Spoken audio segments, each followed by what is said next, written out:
So one of our core values at Butler Branding is to nurture creativity. And one of the ways to do that is to continually feed your creative superpowers.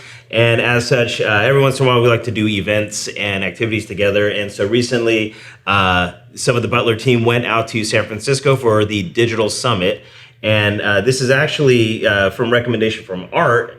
And Art, you actually went to one before, which is why we came across this one, right? Yeah. So tell me, like, how did you find this particular event? So the Digital Summit's a really cool event. What they basically do is it's a traveling conference that kind of brings in all of the heavy hitters in the industry. There's lots of marketing directors, there's lots of people doing a lot of the work that we as an agency do for our clients, but on a much larger scale. And so it was really enticing to be able to see what the leaders at they had some at Spotify, they had people from Pandora, they had people from lots of really large names that you would recognize. Even some of the leading agencies in the world are coming to give keynotes and talks and kind of share their secrets, both wins and failures, and being able to learn from them. And we kind of do that all the time. And so being able to go to this event, I learned so much more at that event than, even some of the my years in college. So being able to bring back that tangible experience, and then seeing that it was coming around to be able to have the Butler team go and try to learn and get their own insights was a really big draw. Yeah, so it's kind of like, there's culture building, but it's also feeding our creative superpowers and just learning more. You've already been to the event, so you kind of knew what to go or what to expect going into it. But David, I think you've been to conferences like this before, right? Or is this your first time going to a conference like this? No, yeah, I think it's the first time. We might have done little marketing things like here in Clovis, like local stuff when we used to have our office over there. But yeah, this was the biggest thing I've been to. What about you? Yeah, this is definitely my first time doing a conference like this. So it was really cool to kind of see the different aspects. And obviously, like, the heavy hitters was the coolest part because you get to talk to actual industry leaders, which was really cool. I like being able to disconnect too. Like we sometimes we can live stream things that are on, but you're in the middle of your day, right? You kind of fit it in an hour. Being able to disconnect and go to a place where you can fully focus, I think gives you a fresh mindset. And then being able to talk and interact with the leaders. I know, Sean, you connected with a lot of people, a lot of the keynotes that were there, and even connected offline. And so being able to not only just hear from somebody, but talk and interact and say, these were great thoughts and great theories, but here's a tangible thing that we're actually wrestling with in real time. Like, how would you go about, or what are some things? So just the ability to be able to, pick people's brains in real time, and then be sitting around other people who are doing your exact same field, other digital marketers that are there, other, webmasters or social media content creators, and just talk about and kind of talk shop and see maybe they're doing something that you're not, or maybe you can kind of bless somebody else. Those are really good things that we thought at this conference. So there's the culture building side, there's the educational side to where we're learning stuff, but there's to be honest, we could get most of the content that we heard probably from YouTube or from other, just research, but there's something about going to the place, about being in the environment around the community that's more meaningful than just the education that you're getting from it. And so that's why, when we go to conferences, I think I sent out an email to you guys, hey, just not only think about the things that you're going to learn, but the people that you're going to connect with. And so what's maybe one or two people that stuck out to you from one of the talks of man, this is someone that I'd like to potentially connect with? Well, for me, it was Desiree Martinez, because she was the social media content stacker. She had the most brilliant kind of stacking strategy that I've seen recently, because we as Butler, we're trying to stack based off of YouTube videos. And the way that she trickles that down, it makes it so much easier on me as a social media coordinator, because it's already done. It's already thought out. So she was awesome. And she's just so charismatic as well. She was able to answer so many of my questions that you wouldn't have been able to get on one of those kind of digital summit kind of a thing. If it was a virtual. So that was really, really cool. I was actually going to say Desiree too, so you took my. She's pretty cool. What's funny is that she wasn't the heavy hitter, executive at some Fortune 100 company. She is a small business owner, agency owner, and she's just doing it. And so she's just been able to systematize what she's doing, prove that it works, and then give you all the tools. And so she seemed like a cool person to connect with as well. So what about you guys? Yeah, the gentleman I connected with, his name is Benjamin Kaplan, and he's the CEO of Top. And they're basically an agency like Butler on a much larger scale. They have really, tremendously huge, very popular, well-known brands that they manage. But the one thing that I really liked about him is when we were at the Digital Summit, a lot of the talks we got to take part in, a lot of them were very theoretical, right? It was like there's a lot of theory that was around. And one of the things that Benjamin did is he had very actionable items. It's like these 6 things you could do, like you could leave today with these 6 action items and apply these to your clients, to yourselves, to whoever. And I went to his talk at first and then ended up switching the schedule later so I could go to his other one, because he was probably my favorite presenter that was there because of the tangible real world examples that weren't theory, they were based, and he had great examples of, he wasn't afraid to peel back the curtain. And it really reminded me a little bit of Butler, a little bit of like, hey, this is what we're doing right now with our clients. This is where we missed. This is where we did good. This is what we learned. And then here's some actionable items that you could take back that I'm actually doing now for Butler first before seeing to make sure that they're going to work for ourselves and then try to pass those on to our clients. So yeah, he was a great reference. David, what's one thing that you're leaving that conference with? Something that you maybe either didn't know, or something that encouraged you to do more of, or just like an action item like, man, we need to start implementing this? Mm-hmm. I want to say the biggest thing was probably using some of the tools that I know Art uses on a pretty daily basis when he's using his ads or when he's creating his ads. A lot of that insight could be put into our strategies up front rather than waiting until the end, because there's a lot of good information and like verbiage and like ideas for sections I can make on a website that can be really helpful for somebody that they might not necessarily otherwise think of, or I might not think of.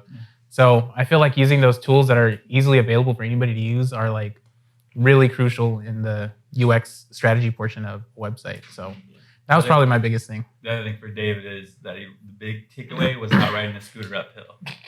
Oh yeah, do not. So this is the thing about San Francisco is they have the instead of like getting taxis or Airbnb, which you can do, they have these scooters that are all around town, and I thought it was fun, but there was a particular brand which will go nameless that didn't have the best scooters. Especially David, you found out going uphill doesn't like to do that. Yes, they do not work. They will not go uphill. I found out never again. Although for the rest of us, it was great to watch David push this thing uphill and pay for it. Yeah, it was great. It was kind of fun. So I enjoyed it. Michael, what about you? Like, what's one takeaway? Something that you're like, we should implement this in Butler. One of my biggest things was that one of the social media coordinators there really talked about taking bite-sized chunks out of your content.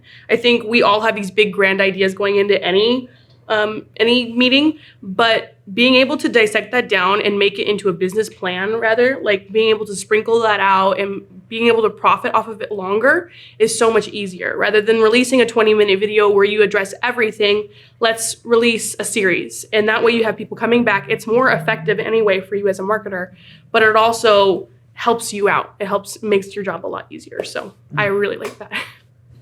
Couple takeaways for me is one is we need to up our YouTube strategy. A lot of times I think we just want to give value and create content, just send it out there. But to see other people's tactics and how they're using the platform a lot more strategically. Like honestly, with the Butler YouTube channel, sometimes I just create a video and then just post it.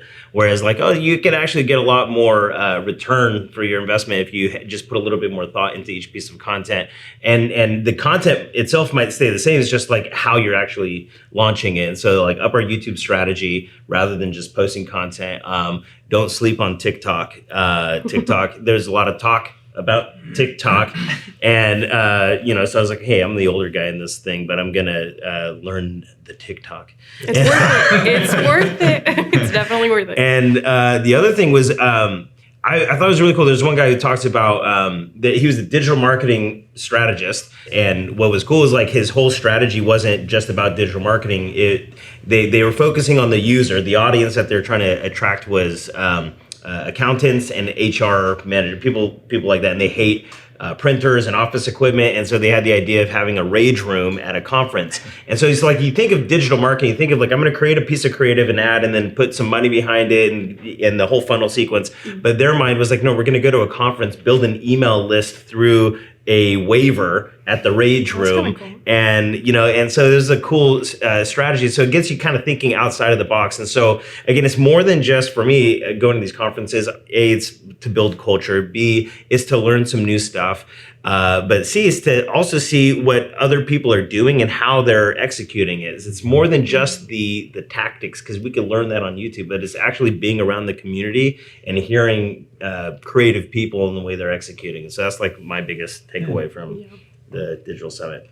One of the things that really kind of was a big takeaway, and I wanted to try to do it with us first, because again, I want to make sure that I'm not just taking new ideas that are untested and unfettered and just like applying them to everybody else, and we're like, well, that didn't work for us, and it's on our clients, right? So really focusing on Butler. But one of the things, like as creatives, we're naturally always trying to come up with creative solutions to everything, right? Like we want to have the newest, greatest idea. One of the presenters was talking about going through some of their old things and going and updating things. And so, like for example, he said they really took a focus on their blogs.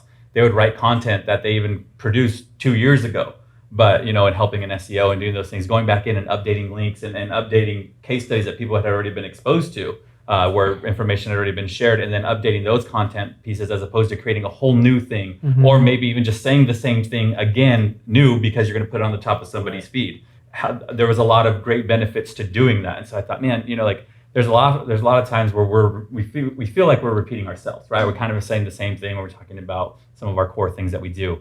But going back to our original content, things we've already created and updating it, giving it a new spin or a new take, updating new links, or even going through and updating, since this time there's been new studies or new things, and these are some new things that we can add into that, as opposed to creating a whole new piece of content with new graphics and new videos and new links and new language, making sure and recapitalizing on stuff that's already been there. So I thought that was a really nice thing to be like, hey, we've already worked on this. Let's just update it as opposed to creating something new. Saves time and will help us recapture some of that audience. So Repurposing good content rather than reinventing the wheel. yeah, absolutely. Yeah. Yeah, and aside from just the conference, right outside of the conference, we're having fun. And David, me and him held hands going down the pier together. And what else did we do? For a long time. We had a candlelit dinner. They were playing music outside for It's really us. just a romantic getaway. It was pretty romantic.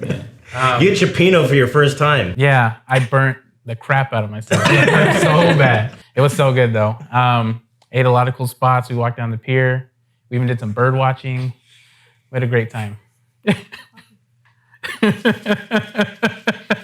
It's just an inside joke that we'll just not allude to at all in the video. That was fun. I mean, these things are really, really fun. I love being able to get away with these guys and go to learn things. So we're bringing stuff back that's tangible, it's actionable, but it's really great to just get away, get to know each other a little bit better, and come back with some really great content and value for our clients. Guys, thank you so much for watching this video. Please like and subscribe. Make sure this content gets out to more people. And if you are a creative entrepreneur and you're looking to level up, maybe you feel stuck, learn from my mistakes. At agency.butlerbranding.com, we have a free webinar that talks about everything I've learned in scaling Butler Branding since we started in 2012. I'm talking about everything I've learned from brand positioning, marketing, sales, strategy, and project management. So learn to level up for free at agency.butlerbranding.com.